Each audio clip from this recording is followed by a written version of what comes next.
faz sentido, né? Se ele jogava, ele se sentia mais motivado a estar estudando, fazia mais sentido e já utilizava na sua prática, porque era algo que eles conheciam.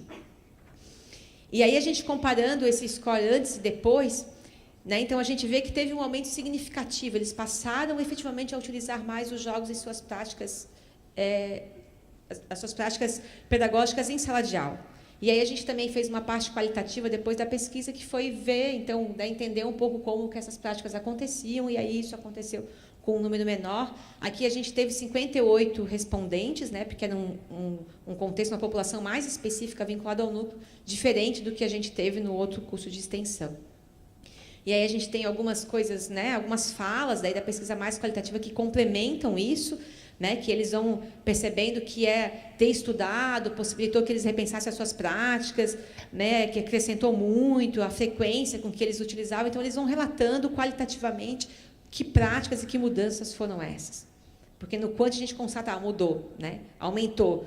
Aí a gente vai olhar qualitativamente, mas o que mudou efetivamente na prática e quais foram as contribuições para o processo de aprendizagem. E daí, para fechar, eu compartilho, a partir das reflexões que são feitas e desses resultados, a gente chegou em algumas questões que perpassam, de alguma forma, essas propostas que foram feitas nesses cursos e que a pesquisa nos ajuda a entender por que a gente teve bons resultados, porque a gente avalia que os resultados foram bons, né, os resultados que a gente teve. E a gente tem uma questão específica que contribuiu muito nesses processos formativos, que é considerar quem é o público-alvo. Nesses projetos, a gente tinha um público-alvo muito definido, né? Por exemplo, dos conselhos escolares eram técnicos que atuavam na Secretaria de Educação, né, que tinham uma função específica e atuavam com os conselhos escolares, que aí a gente tem uma noção de qual é a realidade desse aluno e quais são as possibilidades que a gente tem no curso de olhar para essa realidade. E, especificamente, no curso dos núcleos, eram professores que atuavam na educação básica. E aí a gente tem uma questão bem fundamental, né, que tem a ver com a aprendizagem significativa, que é olhar para esses conhecimentos prévios e essas experiências. No curso do núcleo, a gente está trabalhando com professores que estão inseridos em sala de aula. Então, a gente tem que trazer essa experiência e valorizar essa experiência que esse cursista traz, para que ele possa realmente atribuir sentido àquilo que é trabalhado, né? E aí a gente vai ter resultados mais efetivos. E um outro ponto relacionado a isso é olhar para esse contexto de atuação. Então, nos dois cursos, se olhava muito para esse contexto no qual eles atuavam, se convidava, a partir das atividades, que ele pudesse observar essa realidade, que ele refletisse sobre ela.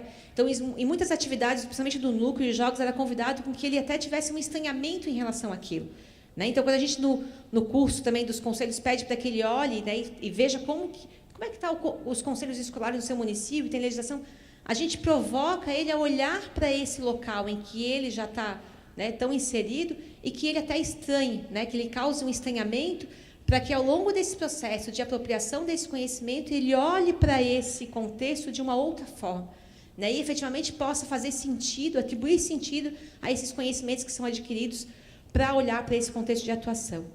E um último aspecto que se destacou nessas pesquisas é a ideia de pertencimento, né? Então, a gente vê que os resultados mais efetivos é quando o aluno se sente, né, como um ser humano, ele precisa pertencer, se sentir aceito, né, e reconhecido dentro de algo. E aqui a gente tem a dimensão humana na educação à distância, né? Então, são cursos que tinham tutorias muito atuantes, ou a papel do professor, no núcleo a gente tinha um professor, em que esses alunos eles eram acompanhados no seu processo, eles eram reconhecidos em sua trajetória, né? E isso contribui muito, porque né, nessa mediação que acontece à distância, o aluno era convidado a compartilhar das suas experiências, os seus conhecimentos, ele era orientado no seu processo de aprendizagem e ele se sentia parte desse processo formativo. E isso tornava muito mais significativa essa aprendizagem, essa experiência de formação. E aí, só para fechar, como eu falei muito de número, né, eu acho essa frase aqui bem interessante, que é: nem tudo que conta pode ser contado e nem tudo que pode ser contado conta. Né? Então, quando a gente faz a pesquisa, a gente ter essa reflexão e toda essa importância do planejamento, do que efetivamente a gente está avaliando, olhando para esses resultados e o que esses resultados podem revelar, que aqui a gente parte de dados que são quantitativos, mas para atribuir uma qualidade e entender esse processo na perspectiva de propor melhorias, né, nesses processos e nos futuros cursos. Então, seria isso que eu teria para compartilhar. Obrigada. Obrigado, professora Daniela. Agora eu vou pedir para o professor John Bergman fazer.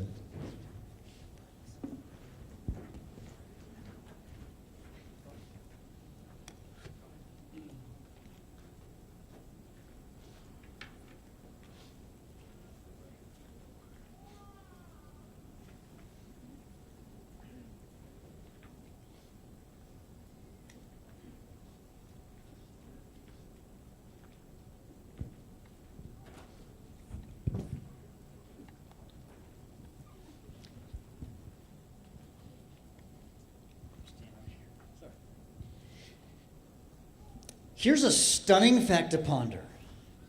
In virtually every country in the world, from the US to China, Spain to Dubai, and Borneo to Brazil, classrooms everywhere have two things in common. Number one, they look a lot like they did 100 years ago. And number two, they look a lot like each other. Here's what a classroom looked like 100 years ago. Here's what a classroom looks like today. But even more fascinating, if you Google the word classroom followed by any random list of countries, this is what you'll see. This is what a classroom looks like in the US, Taiwan, Japan, Uganda, Afghanistan, Tibet, Egypt, the Middle East, China, India, in the Himalayan mountains, really. Vietnam, Peru, corporate training, higher education, in rich countries, in developing countries, in the military, in prison, and yes, right here in Brazil. Why is it that countries that differ so much in language, race, religion, politics, history, size, and geography have classrooms that look the same? And what's up with the fact that they look like classrooms of 100 years ago, when virtually every area of human existence has so profoundly changed? You know what we're doing? We're lining students up like widgets in a factory and attempting to pour knowledge into their heads. That's what we're doing. That's astounding. These images show us that the world of education is broken. It's absolutely broken. I recently had a chance to visit one of the largest universities in Australia just a few weeks ago. And I was visiting a very active classroom. It was amazing what I saw. And then the professor had a twinkle in his eye. And he said, "Let me take you to the lecture hall." And so we walked over to the lecture hall. And we saw these huge classrooms. We walked into one. And this is what we found. 7 students in a lecture hall of 250 students. And what was the professor doing? Lecturing. Now, they were recording the lecture session. So I wouldn't go to class if I was a student. And it was even worse. Let me tell you this. And this class was supposed to have 200. We then went to another class. And this class had more students in it. There were 30 students. And then we walked up, because they're streaming this online. And we walked up to the front room right before it started, and there was a graduate student there. And I think Peter, my host, knew what the answer was, but I didn't know. He walked up and he said, "So what are you here for?" He says, "Well, I'm in charge of the stream. So if a student on the stream has a question, they can type and ask a question." I said, "Oh, awesome, awesome." And then he asked the question, so how many times have you gotten a question? Now, keep in mind, this is 9 weeks into the semester. And the graduate student said, "It hasn't happened yet." We went back to the office and he found out there were supposed to be 392 students in that class. We, my friends, have a broken system in education around the world. And you in Brazil have some significant challenges, as you well know. As we were doing research for this, we discovered some things that I'm sure you're well aware of. In the PISA tests, Brazil is 63rd of 70. It's 100 points less than the average. And these two numbers should probably shock you, probably. As you know these numbers, I'm sure you've seen this. The World Bank has estimated that at the rate of growth, Brazilian students will be up to speed in reading in the next 260 years. And 75 years in math.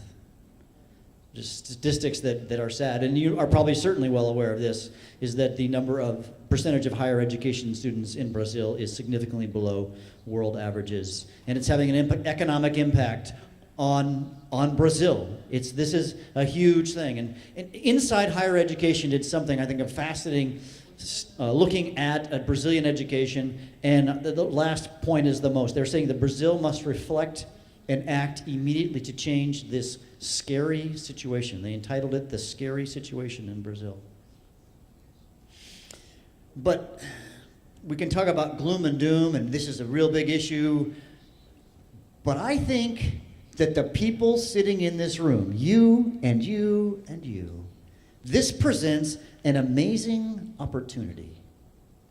Because if the education system, the regular education system, is so broken, that means that gives you all an opportunity to change everything. Distance education can be the change. But there's still challenges that you're facing in distance education. Your peers who are in regular education, who are at universities, are looking down on you because, oh, you're the distance people. Online education, that's worse. Not worse if only 7 people show up, let's just say, right? Be honest. But the fate of higher education, or of distance education, is getting much more play in the world. For example, the University of Southern California, it's becoming, people are accepting this in different parts of the world. Or Berklee College of Music. I spent some time talking with some of their professors recently. This is so critical. Another thing I think that is a challenge that you're facing in distance education in Brazil and even in the US is that there's this sort of top-down education policy, right? It always comes down from the top. From the US, we've had this problem. President Bush did what we call No Child Left Behind, and then President Obama did Race to the Top, and then I don't know what we're doing now, but that's another story. I have no idea. But you have had the same issues here in Brazil too, haven't you? You've had the P&E, right? The Plano Nacional de Educação. Yeah, that. The Bolsa Familia, right? And then you've had the FIES program, and then you had the University for All program. So you've had a lot of challenges that you've had to face. And maybe the biggest thing you're facing in change is just the resistance to change. A lot of people are afraid of you, right? You in distance education, they're afraid of you because they're afraid that you're going to steal their jobs. Right? They're afraid that you're going to steal their students and then they won't have a job. That's what the professors at the universities are afraid of. They're afraid of change. But you are in distance education. You are the change. You are the disruptors. So you're facing those attitudes, which is causing some problems. So I don't want to be about doom and gloom. I want to talk about that there's always a way. There's a way that you can be the change. And so for the balance of my time, what I want to talk about is I want to talk about 3 things. I want to talk about how flipped learning can solve the barriers to growth. And not just growth in distance education, but making it more effective, because I know that's a challenge that you guys are also facing. And number 2, I want to talk to you about why flipped learning is the missing link for online and distance education. And number 3, how do you effectively connect flipped learning to online learning? So how many of you have learned or heard about flipped learning? How many of you know this term? Okay, wonderful. So a lot of you know what it is, or at least you think you know what it is. So let me first of all define it. And this definition I'm going to put on the screen is the most up-to-date definition of flipped learning, recently developed. I'll talk about its genesis in a minute. But here's what it is. Flipped learning is a framework which enables educators to reach every student. Now that's really important. Reach every student. Now I want you to say this. Alcanzar cada estudiante. No, you say it together. Alcanzar cada estudiante. Estudiante. I speak Spanish. Estudiante is what I would want to say, but it's screwing me up. So, but the flipped approach, of course, inverts the traditional model by introducing course content before class. That usually takes the form of a short micro video or some text.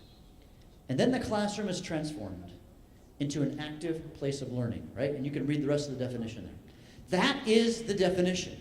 A good way to look at it is to look at it from the perspective of Bloom's taxonomy, where you spend the bulk of your class time, right, at the bottom of Bloom's taxonomy, a traditional classroom, right, where you do remembering and understanding. You stand up and you teach, which is kind of what I'm doing now, right? It's weird.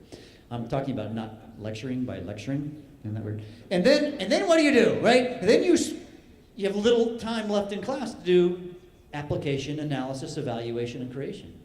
But of course, what happens in the flipped classroom is you flip Bloom's taxonomy and you spend less class time on the remembering and understanding, the lower levels of cognition, and more on the higher levels of cognition. And as we've thought more deeply about Bloom's taxonomy as it relates to flipped learning, we think the ideal shape is actually a diamond, where you spend the bulk of your class time in the middle of Bloom's taxonomy. We just think it's more realistic. Not in every context. I think as you move higher and higher in higher education, like PhDs, then it looks more like an inverted pyramid. Now, flipped learning has been growing a lot. Now, many of you raised your hands. You said you know what flipped learning is.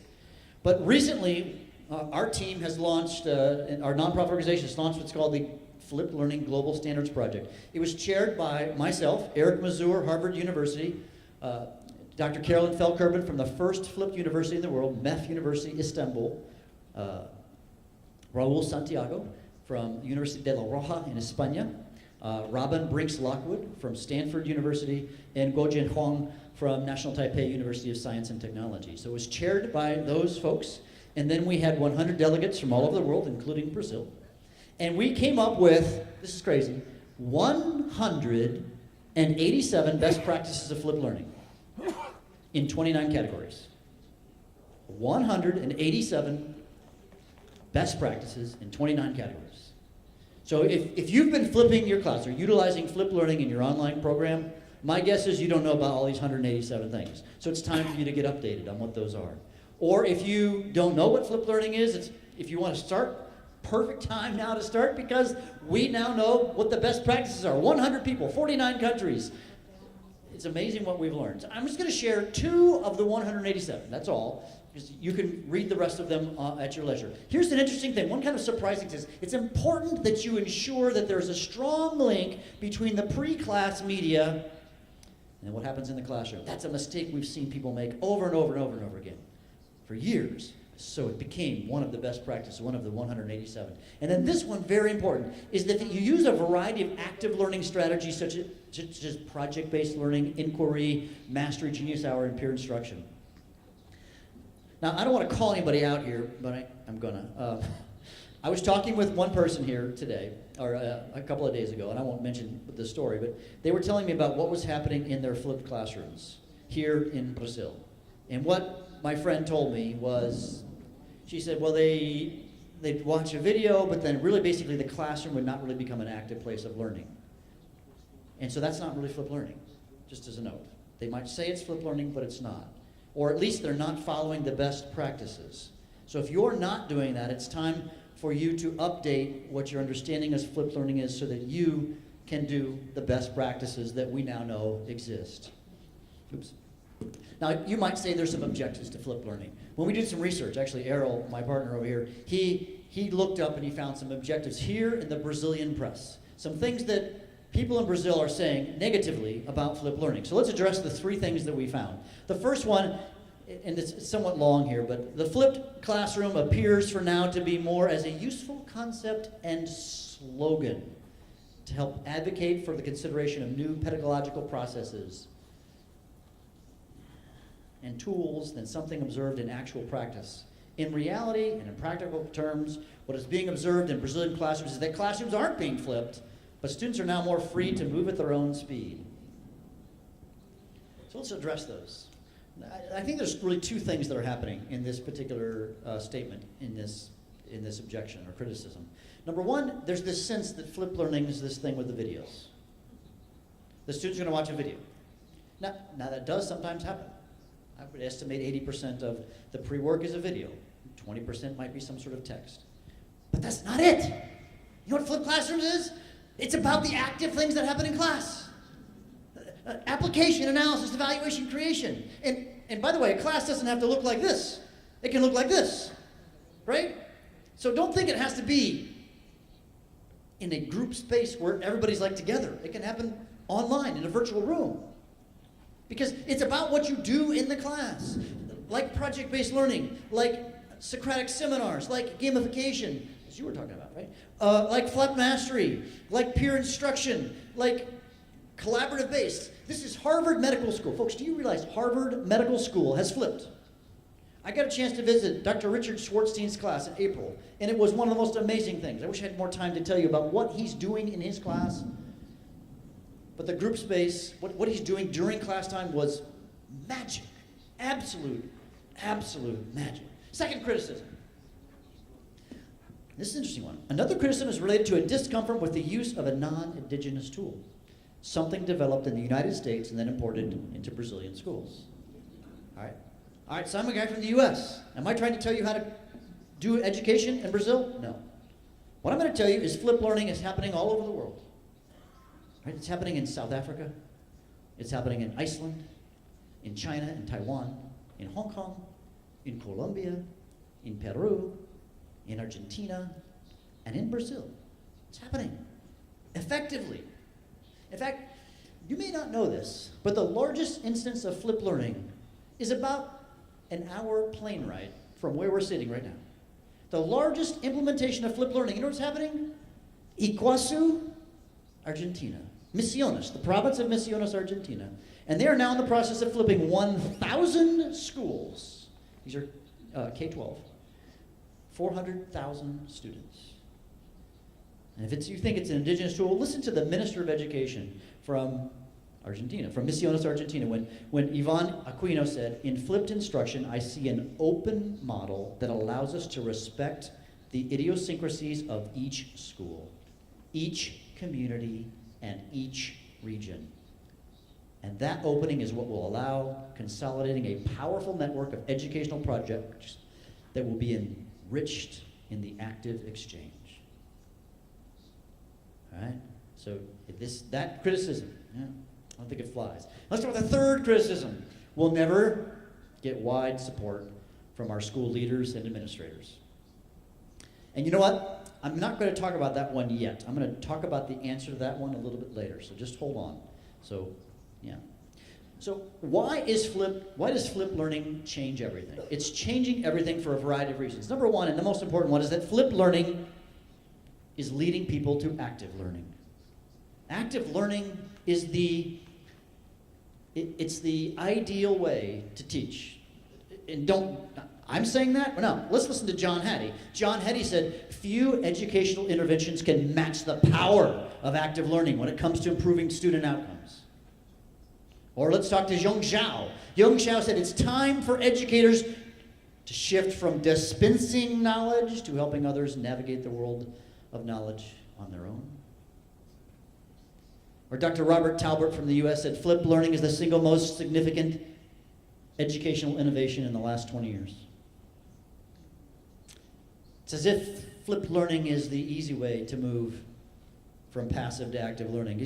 We've got lots of different innovations, and you could probably say that, the way I used to teach or the way I teach, it's good, but don't we want the best way? Active learning is the best way. And to make a connection, a recent study by the journal or the Royal Society of Chemistry, they did a study of 15,000 U.S. chemistry professors at brick and mortar institutions, and they estimate that 25% of them are flipping their class. But this was the most important part of the study. They said this: our data also reveal that faculty use of flipped classrooms is significantly associated with the use of active learning strategies. So if the goal is to move from passive to active learning, flipped learning is the one that's working. They actually went on further to say that of the 75% not flipping, they were 16 times more likely to rely on lecture. 16 times. So what about online learning? What's the connection? How does flipped learning work in your context, right? Well, flipped learning ultimately comes down to one simple question. What's the best use of a teacher's class time? It's not the videos, right? We've said that. What are you going to do with those valuable minutes that you have? But wait a second. We don't have class time. We don't have class. Well, that's not true. So as I think about this in online education, you have class time. It just looks different. Okay? Now I've thought about 3 options. Option 1, you have a required synchronous time. Option 2, you've got optional synchronous time. Option 3, that's completely asynchronous. So let's deal with each of these separately. So let's say you have some required synchronous time. It means that the students have to either come to, I think you call it a poll, right? In some of your schools, the students come to a poll. That means they are coming to a physical space, okay? Or you could come to a virtual space, right? So let's say that you must come on Tuesday at 5 o'clock to either a poll or to an online space, okay? It's gonna look like either of these two pictures. What should you do with that time? The top of Bloom's taxonomy. Just don't do the lower level stuff. You don't want the students to come to a poll and watch a video. You want the students to come and do active learning. You want the students to come to a online virtual room and just lecture. No. Think of active learning strategies that you can do. Okay, so that's case one. What's case two? Case two is optional synchronous time. It's a little different. You're saying it's online, but on Tuesday at 5 o'clock, we're going to have an optional time, and you can come or not. Office hours. Right? That works. So what do you do there? You know what the answer is? Same thing. Apply, analyze, evaluate, create. You gotta, and it's also important, by the way, to really build that in to the program, that you plan that. Don't just say have office hours and just wait for them to come. Best practices, of course, will be for you to plan something that's going to be meaningful and relevant to the students. And in the last case, it would happen in a room like that. In the last case, of course, it's completely asynchronous. There is no expectation that you're ever going to meet your students in the room. Well, there, you need to design the entire process so that you move up in Bloom's taxonomy so that there's more class time devoted to higher order thinking. And guys, isn't that the point? You are professors. Lots of you have PhDs. You're crazy smart people, okay? Which is awesome. But guess what? Isn't that the goal of higher education, to think? And if all we're doing is remembering and understanding, and we're not doing stuff at the top, hello, what's wrong with that picture? A lot, I think. So flipped learning has three magical things about it. Three magical things. Let's talk about each of them. Number one, alcanzar cada estudiante. Sort of. How do I say estudiante? Estanchi. I'm doing too much Spanish. Alcanzar cada estudiante. There we go. That's the point. Oh, isn't that the point, though? The point of us is, that's the point of education. But don't you realize that in higher education and online education that you can reach every student better? I recently had a conversation with a online professor, and he says, I know my students better in the online class than I ever do in my face-to-face class. He says, I get to know them. This is actually a screenshot from his class. Their name is associated with it. I get a chance to talk with them one-on-one. I really get to know my students.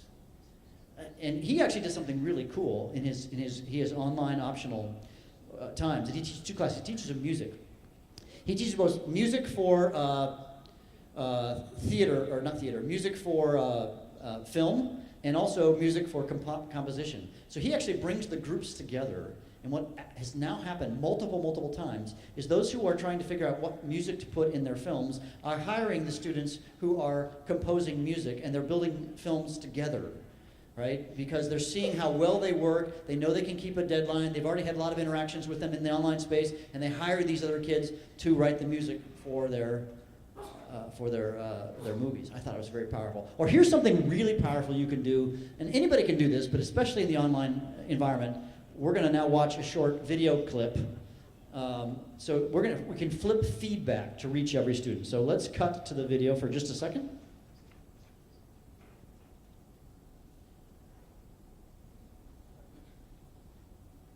All right, hi Jonathan, Ms. Bergman here, going to give you some feedback on your benchmark essay about obesity. So overall, Jonathan, I think that you had some really great things working for you in this essay.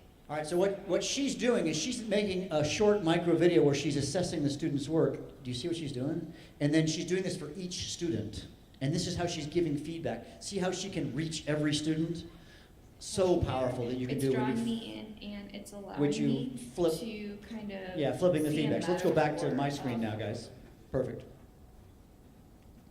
So that was the first thing, reach every student. The second one is that teachers can become empowered, not eliminated by online learning. This is so powerful. It's so magical that you can become empowered by this. And lastly, it's a bottom-up transformation. The history of flipped learning is it's been coming from the bottom. I know you've been told what to do, but guess what? I flipped my class 12 years ago. I didn't ask for permission, I just did it. And now it's become a worldwide movement. It's going to take courage for you to do that. So there are 3 magical things.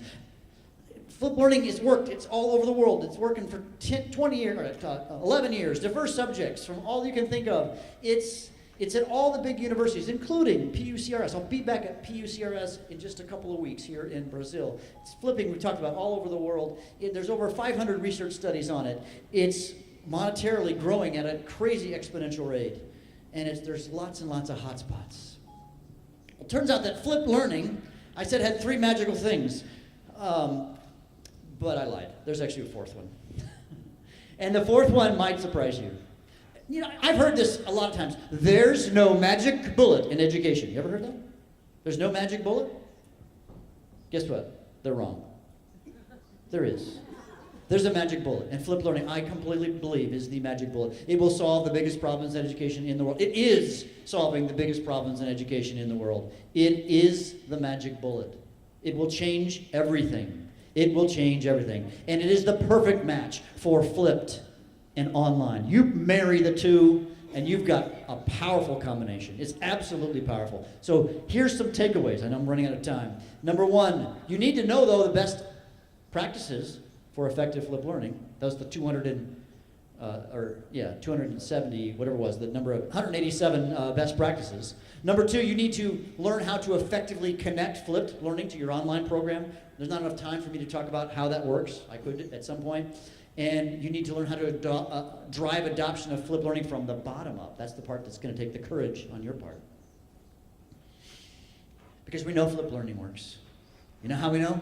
Because this is what a flipped learning class looks like in Iceland, and in Istanbul, and in Taiwan, and in Morocco, Singapore, Iran, Harvard Medical School, New Zealand, Hong Kong, United Kingdom, Spain, Australia, China, US, Argentina, it's Misiones right here, and here in Brazil. Flipped learning works. Flipped learning is the magic bullet. And so I hope our time together has been powerful for you. But I want to close with something even more important.